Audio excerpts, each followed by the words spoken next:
आज जब supreme court में जस्टिस बी.आर. गवई की अदालत से एक आदेश निकला, उस आदेश को सुन के मैं कह सकता हूं सत्यमेव जयते। सत्य जीता है, क्योंकि सत्य वही है जो राहुल गांधी ने कहा था।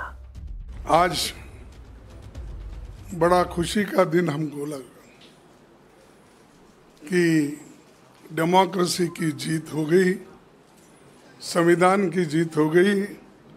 सत्यमेव जयते जो हमारा नेशनल सिंबल के नीचे लिखा हुआ रहता है, वो उसका जीत आज हुआ है। इसलिए हम सारे लोग खुश हैं, शायद आप भी खुश होंगे। सुप्रीम कोर्ट का फैसला, उसके तहत, और मैं तहे दिल से सुप्रीम कोर्ट का फैसले का स्वागत करता हूं। अभी संविधान जिंदा है, बाकी है, और न्याय मिल सकता है, ये इसका एक बहुत बड़ा उदाहरण है। संविधान, लोकतंत्र और भारत के आम लोगों की ये जीत हो गई है। सिर्फ राहुल गांधी जी का जीत नहीं है, सारे भारत के जनता की जीत है और डेमोक्रेसी की जीत है और संविधान के उसूलों की जीत है। इसीलिए एक बहुत बड़ा फायदा देश के लोगों को हुआ है। राहुल जी के बाद सिंघवी साहब और अधीर रंजन जी प्रेस कॉन्फ्रेंस करें। थैंक यू खारगे जी, आप सबका यहाँ बहुत बहुत स्वागत। आज नहीं तो कल, कल नहीं तो परसों सच्चाई की जीत होती है। मगर जो भी हो, मेरा रास्ता तो क्लियर है। मुझे क्या करना है, मेरा क्या काम है, उसके बारे में मेरे दिमाग में बिल्कुल क्लैरिटी है। जिन लोगों ने हमारी मदद की और जनता ने जो प्यार और सपोर्ट दिया, उसके लिए मैं बहुत बहुत धन्यवाद करता हूँ। Thank you. आज सत्य, साहस की जीत हुई है।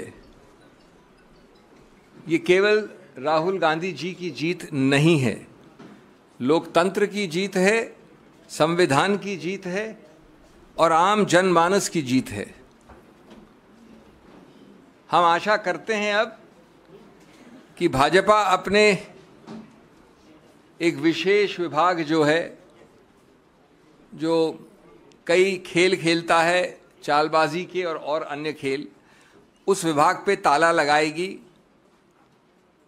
वो जो चीज़ें करते हैं जिससे विपक्ष के नेताओं को अनर्गल रूप से निशाना बनाया जाता है, उसको अब कुछ हद तक कम से कम थामेगी, अगर पूरी तरह से रोकती नहीं भी है तो। हम अब संसद में उत्सुकता से जनता से जुड़े मुद्दों पर श्री राहुल गांधी को और श्री राहुल गांधी की बुलंद आवाज़ सुनने के लिए तैयार हैं, उत्सुक हैं और मोदी सरकार को बुनियादी मुद्दों पे जवाबदेही बनाना, ये आप फिर से देखेंगे संसद के अंदर। संसद के बाहर तो ये प्रक्रिया चली रही थी।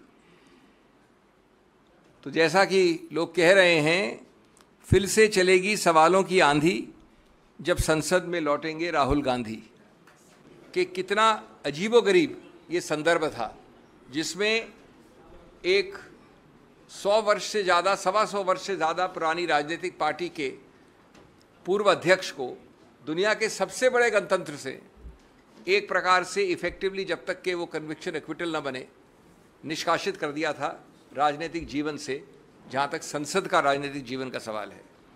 और मैं उसी रूप में आपके सामने वो 6-7 मुद्दे संक्षिप्त में बिंदु के हिसाब से वर्णित करूँगा, जिसके आधार पर आज दलील हुई और जिसके आधार पर हम समझते हैं कि कानून में माकूल स्टे ऑफ कन्विक्शन मिला। नंबर 1, आज तक आप लोगों ने नहीं देखा होगा, लिखित है जिन लोगों को इंटरेस्ट है वो पृष्ठ 326 में देख सकते हैं कि लोग कहते हैं कि साहब ये समुदाय जिसका पूरे समुदाय का मानहानि अपमान हुआ है वो 13 करोड़ का समुदाय है,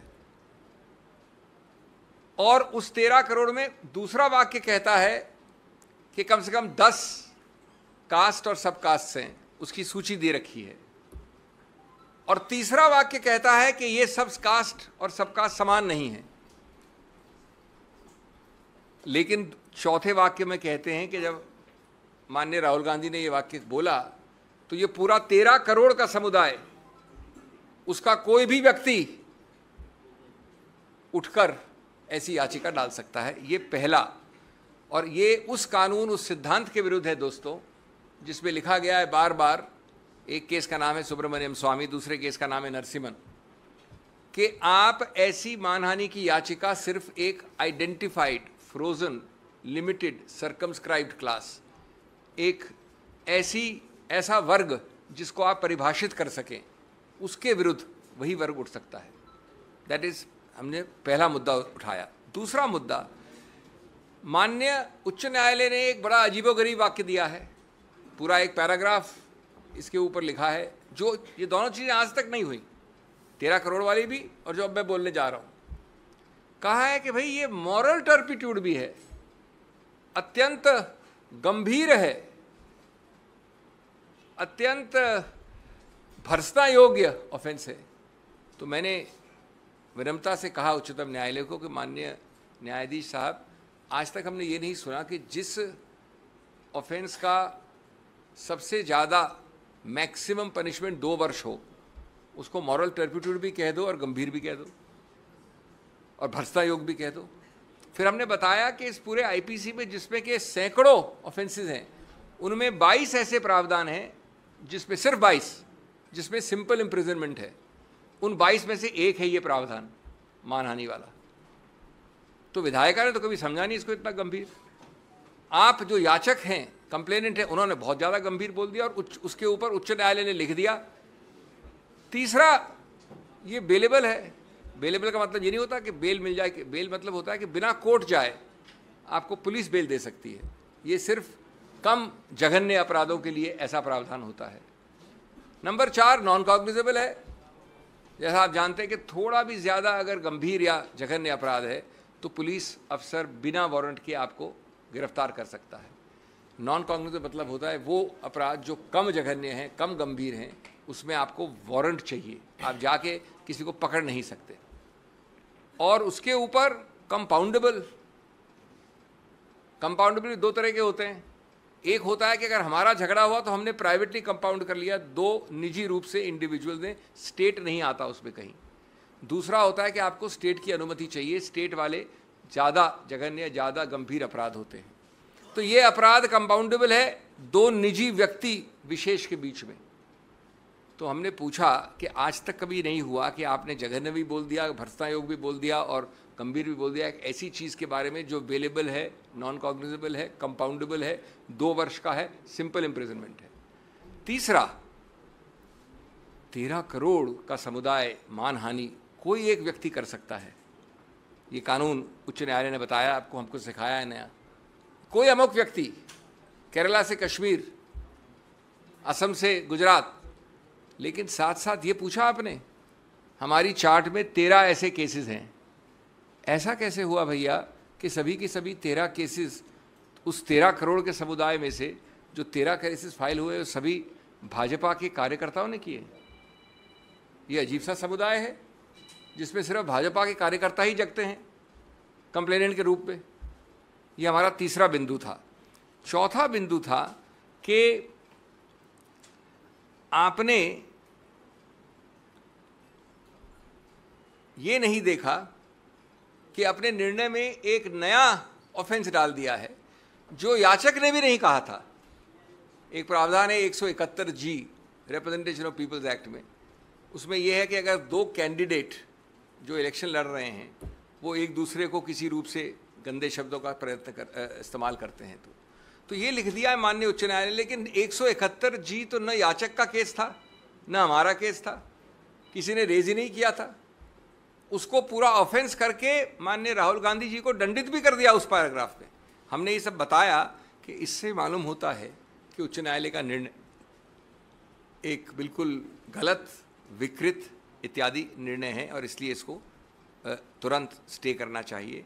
इसके अलावा हमने कई और चीज़ें दी हैं जिनको मैं आपको तकनीकी रूप से नहीं बताऊंगा, सिवाय इसके कि जो मूल वाक्य है जो कि 3 पृष्ठ की राजनीतिक स्पीच में कोलार में 1.5 वाक्य या 3 लाइन का वाक्य बनता है, उसको सिद्ध करने के लिए जो एविडेंस एक्ट में एक सर्टिफिकेट चाहिए वो आज तक किसी ने उपलब्ध नहीं करवाया। तो प्राथमिक रूप से ट्रायल कोर्ट ने कन्विक्ट कर दिया श्री राहुल गांधी को, लेकिन स्पीच अभी तक कानूनी रूप से सिद्ध नहीं हुई है। जब स्पीच सिद्ध नहीं हुई तो वो याचक जिसने कंप्लेंट की थी, पूर्णेश्वर मोदी, वो गया हाईकोर्ट में अपने खुद की कंप्लेंट के विरुद्ध और अपनी खुद की कंप्लेंट को स्टे करवा दिया इस ग्राउंड पे कि मैं अभी और ढूंढ रहा हूं सामान, क्योंकि मैं अपनी वो स्पीच को, क्योंकि उसने स्पीच में एक न्यूज़पेपर प्रोड्यूस किया, कोई टेप नहीं प्रोड्यूस किया, खुद आंखों देखा हाल था नहीं, क्योंकि जो याचक है वो था नहीं वहाँ पर स्पीच में, तो उसने कहा मुझे और टाइम चाहिए और अपनी ही कंप्लेंट पे स्टे ले लिया। 1.5 साल बाद जब उसने अपनी ही कंप्लेंट का स्टे हटाया और ये कन्विक्शन लिया, तो ये नहीं बताया कि उस 1.5 साल में उसने नया क्या ढूंढा था जिस कारण से उसने स्टे लिया था। कोई नया तथ्य नहीं निकला था। तो एक प्रकार से कन्विक्शन दिया गया है एक ऐसी कंप्लेंट में जहाँ ये वाक्य सिद्ध ही नहीं हुआ है एविडेंस एक्ट के नियमों के अनुसार। जब ये दिखा कि ये सिद्ध नहीं हुआ है, न उसमें किसी आंखों देखा हाल है, न टेप है, टेप को आपने सर्टिफिकेट अंडर 65B के अनुसार सिद्ध नहीं किया है, इत्यादि इत्यादि। तो 5वां बिंदु, इन्होंने एक व्यक्ति को खड़ा किया, गणेश विज है उसका नाम, जो बीजेपी का काफ़ी उच्च स्तर का कार्यकर्ता है, सांस्कृतिक विभाग का अध्यक्ष है। उसका नाम कंप्लेंट में नहीं है, उसका नाम विटनेस लिस्ट में नहीं है, वो कभी आगे आया नहीं। 1.25 साल कंप्लेंट के बाद, 1.25 साल होता है 1 महीना, 1 साल 9 महीना, उन्होंने इसको खड़ा कर दिया बीजेपी कार्यकर्ता को कि मैं वहाँ था खड़ा हुआ, मेरी आंखों देखी हाल है, मैंने स्पीच सुनी थी। तो जिसको हम कहते हैं अंग्रेजी में वर्थलेस विटनेस, उस विटनेस का कोई भी आप उसके ऊपर आप आधार नहीं कर सकते, आधारित नहीं कर सकते अपने कन्विक्शन को। इसके अलावा कई और मुद्दे हैं। एक मुद्दा जो पूरी तरह से देखा भी नहीं उच्च न्यायालय ने, कि आप कब तक जो जनता जन समुदाय है वायनाड का, उनको वंचित रखेंगे एक चुनावित व्यक्ति द्वारा। ये कानून में एक मुद्दा है, मैं सिर्फ राजनीति की बात नहीं कर रहा हूँ, कानून में ये अहम मुद्दा माना जाता है कि क्यों आप कन्विक्शन स्टे करें। 7वां मुद्दा जिस पे बहुत अहमियत दी है, जो ऑर्डर में भी आप पढ़ेंगे शाम को, जो ऑर्डर आएगा, तो हमने बहस की थी कि अगर 11 महीने, 1 साल 11 महीने और 29 दिन का दंड होता तो पर्याप्त नहीं होता इस डिस्क्वालिफिकेशन के लिए। ये आवश्यक है कि 2 साल का हो, नहीं तो डिस्क्वालिफिकेशन लागू नहीं होता। अब रोचक बात यह है कि 2 साल इस दंड के लिए मैक्सिमम है, और आज तक जिन लोगों को इसका अनुभव है वो जानते हैं कि 2 साल का कभी भी दंड जो मैक्सिमम पनिशमेंट होता है नहीं दिया गया है। लेकिन उसको छोड़िए, अगर आपको मैक्सिमम पनिशमेंट देना है दंड, तो जो आप सेंटेंसिंग की कार्रवाई कन्विक्शन की कार्रवाई से अलग होती है। मैं पहले कन्विक्ट कर दूंगा आपको, उसके बाद मेरे को अलग एक सुनवाई करनी होती है सेंटेंसिंग में। तो माननीय जज ने कहीं ये कोई कारण नहीं दिया, कोई औचित्य नहीं बताया कि क्यों हमने आपको 2 वर्ष का मैक्सिमम अधिकतम दंड दिया है। अगर उन्होंने कोई कारण नहीं बताया, 15 मिनट में सेंटेंसिंग, राहुल गांधी जी गए थे कोर्ट, तो अगर आप कारण नहीं बताओगे तो उसका आधार नहीं होगा, तो 2 वर्ष कैसे आपने लागू किए एक साथ। 8वां, उन्होंने कहा कि ये तो हैबिचुअल ऑफेंडर हैं। हमने चार्ट दिखाई, 13 केसेस में 1 में भी कन्विक्ट नहीं हुए राहुल गांधी जी, 1 में भी। सबके सब 13 केसेस बीजेपी कार्यकर्ताओं द्वारा हैं। मैं आपको एक केस कार्यकर्ता द्वारा फाइल करके मैं कह दूंगा कन्विक्ट हो आप। एक 14वां केस है जिस पे कन्विक्ट नहीं हुए, राफेल का कंटेम्प्ट है, जहां मैं पेश हुआ था, वहां पर अपॉलॉजी मान्य है, वहां भी कन्विक्ट नहीं हुए। और वो राफेल वाला वक्तव्य 14 नवंबर 2019 का है, ये वक्तव्य जो कोलार में हुआ वो 14 अप्रैल 2019 का 8 महीने पहले का है। तो आप कोलार के लिए कन्विक्ट नहीं कर सकते एक ऐसे वाक्य के आधार पे जो 8 महीने बाद हुआ। इस प्रकार के मैं आपको कई और मुद्दे दे सकता हूं। इसका मूल उद्देश्य क्या है? मूल उद्देश्य है ये बताना कि ये कन्विक्शन हमारा पूरा विश्वास और आशा है, हमारा हौसला है कि निकट भविष्य में ये कन्विक्शन एक्विटल में बदल जाएगा। अपील इसकी चल रही है, कन्विक्शन की बात कर रहा हूँ। तब तक, जब तक ये चलती है, तब तक आप किसी व्यक्ति को डिस्क्वालिफिकेशन के आधार पर निष्कासित कैसे रख सकते हो, उनका स्थान रिक्त कैसे रख सकते हो, उनको जितने लोगों ने, आप जानते कितने लाख लोगों ने उनको चुनावित किया, उनको आप वंचित कैसे रख सकते हो इस पद से। और इसलिए बैलेंस ऑफ कन्वीनियंस चाहती है कि ऐसे केस में आपको स्टे करना चाहिए। हमारी दलील मान के उन्होंने स्टे किया। अब अंतिम बात हिंदी में, अगर ज़रूरत होगी तो मैं संक्षेप में अंग्रेजी में बोल सकता हूँ। उसमें ऑर्डर जो शाम को आएगा उसमें उन्होंने 2 लाइन जरूर कही हैं कि अगर श्री राहुल गांधी को जो उच्चतम न्यायालय का आदेश है उसका आभास होता तो शायद वो और रिस्ट्रेंट रखते। इसमें मैं आपको 2-3 चीज़ें विनम्रता से कहना चाहूँगा। आप मूल मुद्दे की बात करिए जो कन्विक्शन स्टे है, उस पर आप बात नहीं करना चाहते हो, इसलिए आप ये 2 वाक्य को ऐसे पढ़ रहे हो जैसे कि उच्चतम न्यायालय ने कुछ कहा है। मूल मुद्दा है कि आपने स्टे करना है कि नहीं कन्विक्शन को, और वो स्टे हो गया है। दूसरा जो ये जिक्र है इसका, उसमें ये लिखा है कि अगर ये रफेल वाला ऑर्डर पहले आया होता, ये तो हम दोनों की बात मानी हुई बात है कि रफेल का ऑर्डर 8 महीने बाद आया था, तो इसलिए उसका कोई लागू होने का सवाल नहीं उठता। बार बार निचले कोर्ट्स में भी ये प्रयत्न किया गया, सीधे या परोक्ष रूप से, कि श्री राहुल गांधी माफ़ी मांगे। आज की बात नहीं कर रहा हूँ मैं, निचले कोर्ट्स की बात कर रहा हूँ। क्यों?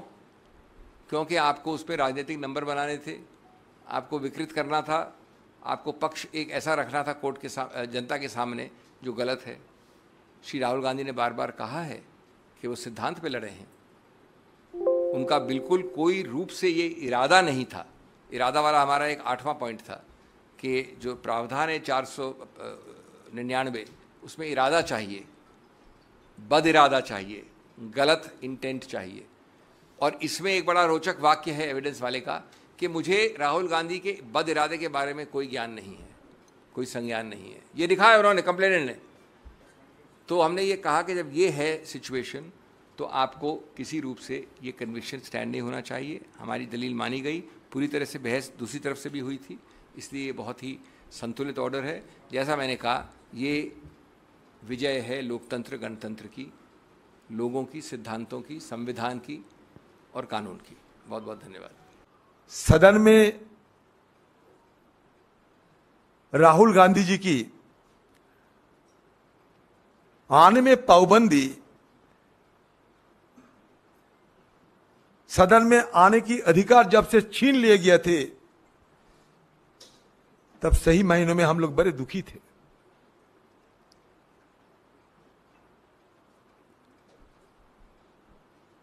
ये राहत की खबर सुनते ही तुरंत मैं इस सदन के अंदर पहुंचे और पॉइंट ऑफ इंफॉर्मेशन की हवाला देते हुए पीठ में जब हमारे चेयरमैन राजेंद्र अग्रवाल साहब बैठे थे, तब उनके पास बात रखी कि सुप्रीम कोर्ट से राहुल गांधी जी की राहत मिल चुके हैं, अब सारे पाबंदी हटा के जल्द से जल्द